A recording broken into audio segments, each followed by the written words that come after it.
Violence against women was the pandemic before the COVID pandemic. For years now, we've been seeing that women are victims of domestic violence everywhere around the world, in every socioeconomic group, rich or poor, old or young. We estimate that about 1 in 3 women in her lifetime is a victim of domestic violence.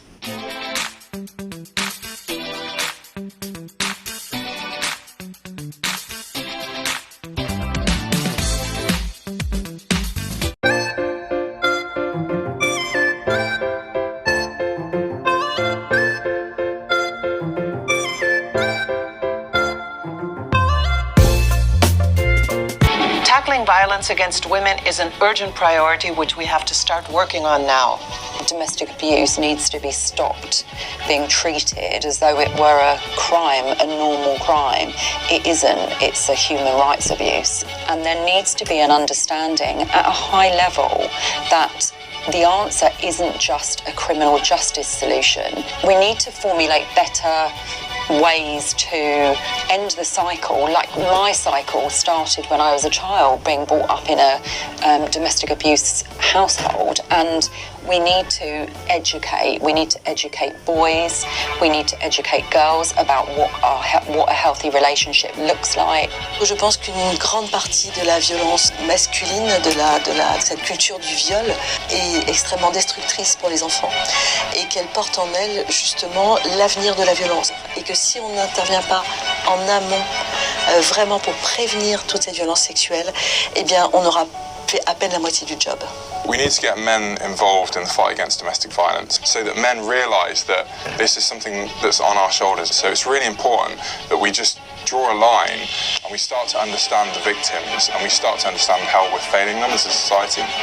We need men and boys in part of the fight against, that is, in ending violence against women. Speaking out when we see harassment or hear sexist comments, adding our voices to making sure there's resources to do the prevention and the support for survivors that needs to happen there.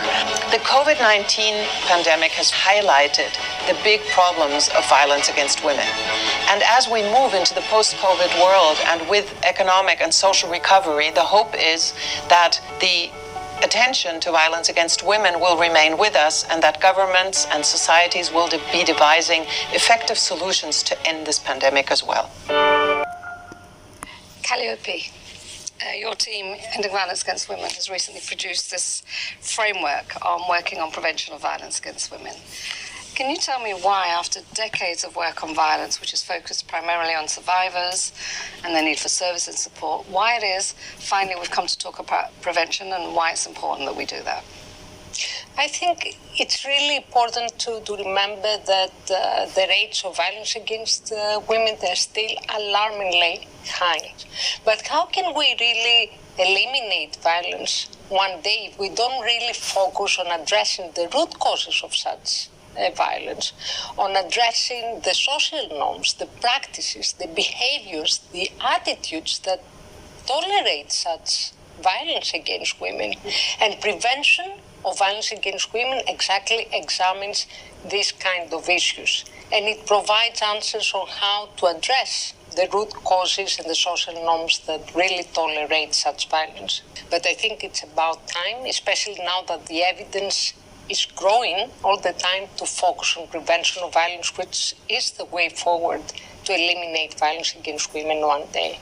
That's right. So I was going to mention elimination. You've just done that. It's a commitment in the SDGs that violence against women is eliminated. Exactly. So if we're doing prevention and it addresses root causes, what sort of actions can really change norms and stereotypes and accepted views of violence as being just part of everyday life? What can really change that? This work on prevention has been rather ad hoc interventions and mainly focusing on awareness-raising campaigns. If it is not really complemented with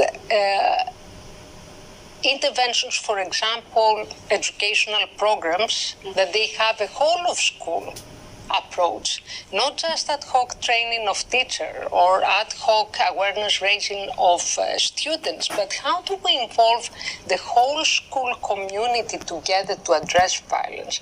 How do we have a program that really addresses respectful relationships?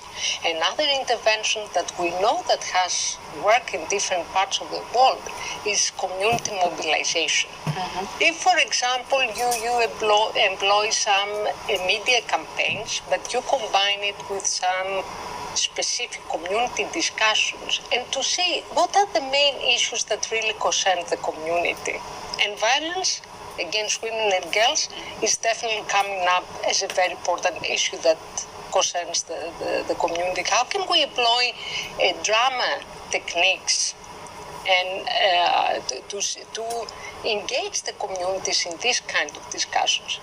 We have evidence right now that if community mobilization takes place in different stages to really engage different actors of the community, men and women, faith leaders, community-based leaders to discuss about violence against women, it can bring reduction of violence, of intimate partner violence, up to 52%.